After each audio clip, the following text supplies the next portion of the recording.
If your plants are drooping, yellowing, or just looking off, I'm about to show you how to diagnose the problems fast and actually fix it.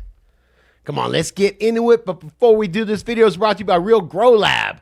If you are done taking bad advice from random growers online, you got to check out Real Grow Lab. It is our own private community with growers with actual experience. So get great advice that actually will help your garden. Go on over and check it out over at realgrowlab.com.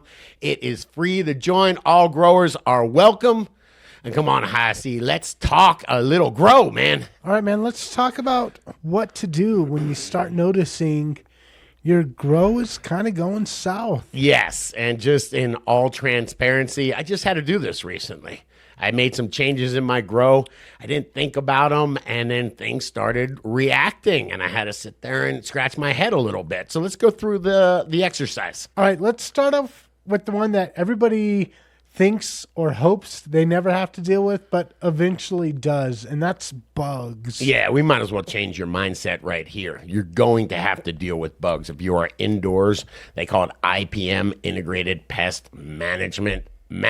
You're going to have to manage these bugs. So that's the first thing, is practicing IPM. But if my grow is looking funny, that's the first thing I'm going to do. I'm going to sit down. I'm going to grab my little $10, I think I spent $6 on these, little jeweler's loop. And by the way, never hurts to have a few extras. They're easy to lose. But I would just hang out, sit down on a 5-gallon bucket, and I'll just start looking. I will look at the top of the leaf, and I'll look for little bite marks in there. I'll look at the bottom of the leaf where you can find like eggs and debris, we'll call it. But you just want to sit there and scope it out. You want to look at the new growth. You want to look at the older growth down in, in the middle of the plant is very susceptible. So yeah, take a look at that. And then what a lot of people miss, you got to look at your roots too. You have to look in your soil. A lot of times you'll find fungus gnats hanging around or something like that. Root aphids. Yeah, well, that's my point, is a fungus gnat and an aphid can look very similar if you just see some little guys flying around and you say, oh, those are just fungus gnats. That's no big deal. So that's when you want to use your tools, man. They separate us from the animals, sir. And a lot of the time, if your plants are looking weak, they're not performing. Yeah. It's because you might have bugs sucking the life out of them. Not only sucking the life out of them. Yes, the bugs do suck that juice out of them, and that's the lifeblood of the plant, but they're not sterile. So these bugs, when they bite and chew on the plant, they introduce all sorts of diseases and pathogens and viruses. So yeah, you've got that going as well. Okay, and you mentioned tools besides the jeweler's loop. Yep. What else do you do to kind of keep an eye on what's going on? You got to keep an eye on what's going on. You got to monitor them. So I use these, the blue ones. These are sticky traps. Blue ones are for thrips. Yellow ones are for pretty much everything else. Do I dare do it? It's so gross. Ew, gross. It's glue on a grid, basically. Oh, this is like ASMR, man. Yeah, it is. And the grid is important. You know why? Because if you got one bug per square, say, okay, I have a very light infestation. If you go back 2 weeks later and you've got 4 bugs per square, you're losing the war. If you start, treating the room and you go down to 1 or 2 bugs per square, it helps, So you'll cycle these out. You'll use one for a week and then put a new one up and check out what it looks like next week. Yep, and that's part of IPM, Integrated Pest Management. You're spending a little bit of time and you're managing your pest problems, I guess, or potential pest problems. And these are cool too. I found these on Amazon, super cheap. You pull that off like that, it sticks right into your soil. So for aphids, root aphids that become flyers, for fungus gnats, these are really cool and they're cheap. All right, and you promised some solutions, so maybe I did find some bugs. Sure. Not out of control, not to the point where I want to throw my harvest out. Right. What are some of the solutions out there? I mean, of course, it depends on what kind of bug you have, but for the most part, it's not hard. They call it a knockdown, to take the population of adults and knock them back. It usually doesn't take super harsh chemicals. You can do it. A lot of times you can suffocate the bugs with insecticidal soaps or something like that, or a neem oil. Something like those oils just clog up the windpipes of the bugs. And then not all bugs are bad, because I've seen you get bugs to get rid of bugs. Yeah, you took the thought out of my head, is that a lot of times they say there's no resistance to being eaten. So if you find bugs, there's some bugs that like to suck on the sap of plants. There's some bugs that they're meat eaters. They like to eat other bugs, man. So what's the one I'm thinking of? Praying mantis. Have you ever heard of those? Mm-hmm. Yeah, they will eat everything, and then they'll eat each other till there's one left. Okay, I've never seen a praying mantis in your grow. No, but you know what? You haven't seen a lot of the bugs because they come in a tiny little tube. But you've seen persimmilids, for spider mites rather, or for mites. What have you seen? You see, I bought bugs for root aphids. I'm trying to think with Hypoaspis miles.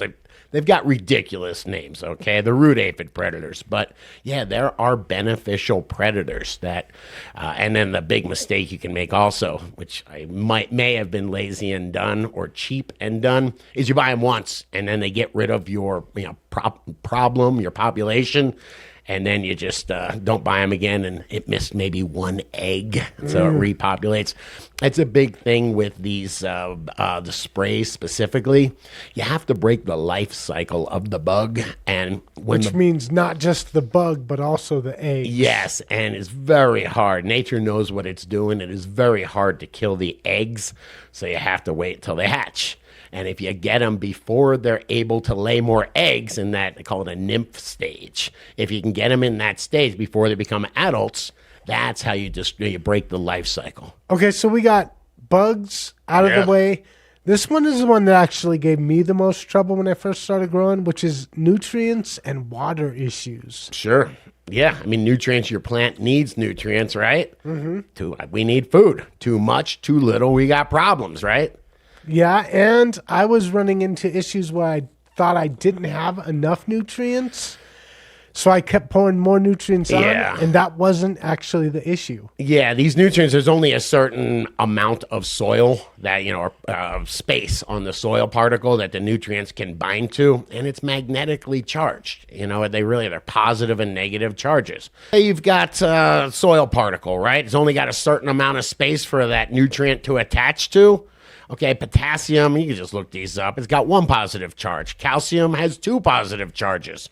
What do you think happens if you dump a whole bunch of calcium on there? I'm just dumping CalMag on there. It makes it to where my soil can't hold on to the potassium. Yeah. As a matter of fact, that's why the calcium and magnesium are always put together in that ratio, is so they don't start kicking each other off and knocking each other off balance. Mm-hmm. And then my issue wasn't even really that. It was that I had all the nutrients in, but my plant couldn't absorb them because of the water that I was using. Yeah, you had plenty of nutrients available. You don't have a nutrient problem. You have a nutrient absorption problem, and that's pH. I was thinking about this while I was brushing my teeth this morning, okay? You can poke fun of me, all right? But I was thinking of how pH, if your pH is off, I've got a buddy that always needs to take antacids. Every time that he eats something, he needs to take an antacid. An antacid, it's raising the pH, right? Mm-hmm. So his body can absorb those nutrients. Without it, his body's not able to absorb those nutrients. It's the same thing in plants. If the pH is off, then the plant just can't absorb the nutrients. Sometimes the pH turns things into, makes chemical reactions and turns things into completely insoluble nutrients. Well, my issue was my pH was off from my water, so I wasn't getting the nutrients absorbed. So I added more nutrients, which it just messed up my pH even more. Yep. Yeah, and now I think about watering. When you water something, you change when something goes from wet to dry, you're changing the concentration of what's in there, right? Mm-hmm. So now what do we talk about? These nutrients, a lot of them are salts. So it's a metal and a non-metal binded together. So now you change the concentration of the salts or of the nutrients in your soil. That's changing everything, right? It's going to change the pH. It's going to change the salinity of it. So yeah, it could be a big issue. Okay, and this is where you had to help me figure out what was actually going on. Sure. And you had me water my plants until it started coming out the bottom of the plant. Yeah, you'll hear this called runoff. And if you just saturate your plant, a lot of times you saturate it a little bit so it starts running off the bottom. You can do this with the sip buckets as well. You just got to take them out or just top water them until there's water coming out. And then you want to pull that container and you want to just tilt it a little bit. Grab yourself a Tupperware or something like that. tilt it, and you're just getting some of that water to run out, and then you can use a parts per million pen, or this is my $10 pH kit that I buy. It's just these drops, and you drop them in a little vial or whatever, and it just gives you a color and tells you your approximate pH. pH pens are like $100. I've been using these since the 90s. So something as simple as that. But see what your pH is. Remember, pH is going to allow those nutrients to be absorbed. And then see what the concentration is. I mean, if you're at, I've checked runoff for some folks before, and it's off the meter. The meter only goes to 2,000. And it will just go, it'll register 1, which means off the meter. So, and it's not rare, by the way, not rare at all, because every time you're watering, if you're not watering till runoff, those nutrients are piling up in there. Yeah, I ended up having way too much nutrient part per million, and I think my water was too acidic, or my pH in my water was too acidic. Sure. And so I was pouring in nutrients, and my plants weren't able to grab them, and my plants looked sick. And they were just sitting in the soil, right? Messing up the pH. And speaking of sitting in the soil or sitting in water, man, root rot is a real thing. Everybody wants to love these plants. What do we know about them? You buy fertilizer and you water plants, right? Mm-hmm. If you do that too, plants are aerobic. These microbes are aerobic, meaning they need air, and the roots are aerobic. We talk about that rhizosphere and air around the roots and not overwatering. All that is absolutely huge to root health. So we call them morons, people that they see a problem and they want to pour more stuff on trying to fix it. And that was me. it's everybody. Well, I mean, it's reactive, right? Mm-hmm. Yeah. And a lot of times what you need to do is just a reset as opposed to putting more on there and expecting another chemical to fix something. You just want to reset it. And a lot of times they call it leaching with water or flushing with water. I think that's where sometimes that term gets confused, but you're resetting. You're just getting all that residual nutrient. Don't forget, some was taken up, other was left. Now it's all imbalanced. Sometimes you just want to wash it out and start clean. And maybe I've been putting too much water in there. You mentioned something called root rot. How do I know if root rot is the issue? You know what? I would hang out. First off, you can smell root rot because it smells like rot. When you look at your roots, they should be white. And if they're brown and rotten, you'll smell them. They fall apart, and that's when you want to use this again. I sit down and I will dig in a little bit to the roots if the plant's looking bad. And yeah, it will hurt the plant a little bit, I guess, but I'll dig in a little bit to the roots, and then I will sit there and I'll look. Is there anything crawling on them? Is there any rot? Are they mushy? They'll literally fall apart. They will rot on you. So as long as you can see this stuff, it's not easy to see a lot under the root system, but if you take a little bit of extra time, you do a little bit of detective work. Okay, let's talk about the third thing to check when your plants are looking a little bit like they're going south. And this is one that you harp on all the time. And I'm embarrassed to say it's one that just got me. I'm going to tell them, okay? It just got me, all right? And it's environment, all right? So we'll start VPD. I know I sound like a broken record. It is the amount of weight of the water vapor in the air weighing on your plants, okay, on the leaf. This plant, its job is to take H2O, hydrogen and oxygen, from the roots and bring it up through the plant and then have it go at the leaf, at that stomata, to combine with the carbon from the CO2 and release the rest of that stuff. Release it all into the air. So it's making the sugar, it's releasing everything else into the air. And if your VPD is too heavy, it doesn't allow that plant to breathe. It doesn't allow that leaf to breathe. All that is a chain, and it's just like clogging up the exhaust pipe in your car, right? Yeah, so I'll tell you what just happened to me. Full disclosure here. I always keep nice VPD. I've got a dehumidifier to keep it in check. I normally run 6 plants legally, but I have humidity buildup in a sealed room. So I have a dehumidifier pull it out.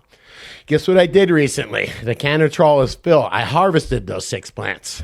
I actually had 1 plant that was still in flowering, and then everything else was just clones or tiny little plants. Guess what happened, man? When you went from 6 plants to just 1 plant in Yes, the room. yes, the plants make humidity. That's what I needed my dehumidifier for. When I had that 1 plant left and it started looking funny, I was like, what's going on? I checked my VPD. It should be about 1.3, 1.4. It was 2.2. Okay, it was extra. That means that there is a huge deficit. The air is absolutely thirsty, and it is pulling any moisture it can out of anything, including my plants. That's why they looked so bad. It was something that changed just after harvest, and I didn't think about it. And one more thing that you can easily forget about, that is if you're running a sealed room, or if you're running a room that doesn't need a lot of circulation because the parameters stay pretty good there, man, you can run out of CO2. I've gone in my room before and my CO2 tank will be out. I'll be at 150, 160 parts per million of CO2. Oh, that's less than just regular CO2 in the air. That's a lot less, man. CO2 in the air is around 400. If you're running at 100 or low hundreds, those plants can't breathe. Just think about low oxygen. If you're hanging out and the oxygen gets lower and lower, that's a big deal. And you don't have to have some fancy equipment for this. You can just pull air in, pull fresh air in, or really, instead of pulling fresh air in, pull the stale air out. And that way fresh air just kind of creeps in through the doors, through cracks under the doors or whatever. That's the way to do it. At home, I've got a vent on top of my grow tent. Yep. And so whenever the grow tent eats up all the CO2, I just pull fresh air in from the room that it's sitting in. And I only stay at about 400 ppm. That's fine. But I don't run the supplemental CO2 like you do. You don't need to unless you're going to run a sealed room. I have an air conditioner and dehumidifier. I am trying my best to never pull air from outside in, but it certainly can make problems. I have gone in there before and I've been like, oh, I should go check the grow. And sure enough, I'll go away for the weekend. The CO2 bottle ran out and it'll be 150, 160 parts per million. Don't be surprised if your plants aren't performing then. Hey, but that is just me. Those are the first 3 things that I check when my grow starts going south. But what about you? What do you check when your grow starts looking funny? Let me know in the comments. And if you dug this video, come on, hit the like button. Hit that subscribe button. Share this video with another grower you know. And come on, check out the other couple of videos YouTube is recommended. We hope you'll dig them.